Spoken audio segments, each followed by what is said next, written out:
بسم اللہ الرحمن الرحیم۔ السلام علیکم ورحمۃ اللہ وبرکاتہ۔ دوستو، آج کی ہماری ویڈیو ہے رسول اللہ صلی اللہ علیہ وسلم نے فرمایا دو نعمتیں ایسی ہیں جن کے بارے میں بہت سے لوگ خسارے میں ہیں۔ آج کی ویڈیو شروع کرنے سے پہلے ہمارے چینل کو جلدی سے سبسکرائب کر لیں اور ویڈیو کو لائک کر دیں۔ حضرت ابن عباس رضی اللہ تعالیٰ عنہ بیان کرتے ہیں رسول اللہ صلی اللہ علیہ وسلم نے فرمایا دو نعمتیں ایسی ہیں جن کے بارے میں بہت سے لوگ خسارے میں ہیں، صحت اور فراغت۔ رواہ البخاری۔ مشکۃ المصابیح 5155۔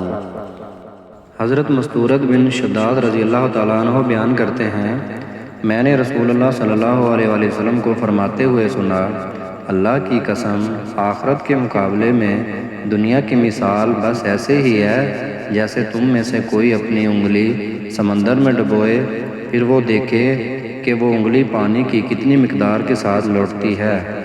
رواہ مسلم۔ مشکۃ المصابیح حدیث نمبر 5156۔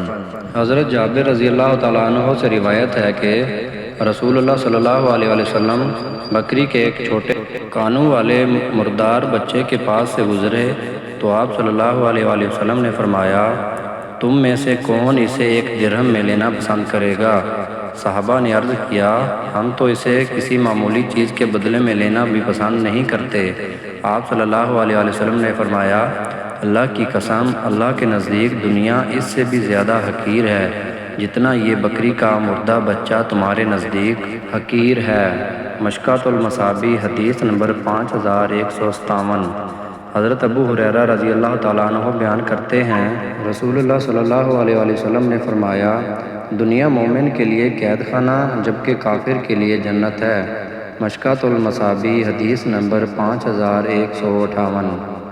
حضرت انس رضی اللہ تعالیٰ عنہ بیان کرتے ہیں رسول اللہ صلی اللہ علیہ وسلم نے فرمایا، اللہ کسی مومن کی کوئی نیکی ضائع نہیں کرتا، اس کو اس نیکی کے بدلے میں دنیا میں عطا کیا جاتا ہے اور اس کے بدلے میں اسے آخرت میں جزا دی جائے گی، اور کافر کو اس کی دنیا میں اللہ کے لیے کی گئی نیکیوں کے بدلے میں کھلایا جاتا ہے، حتیٰ کہ جب وہ آخرت کو پہنچے گا تو اس کی کوئی نیکی نہیں ہوگی جس کی اسے جزا دی جائے۔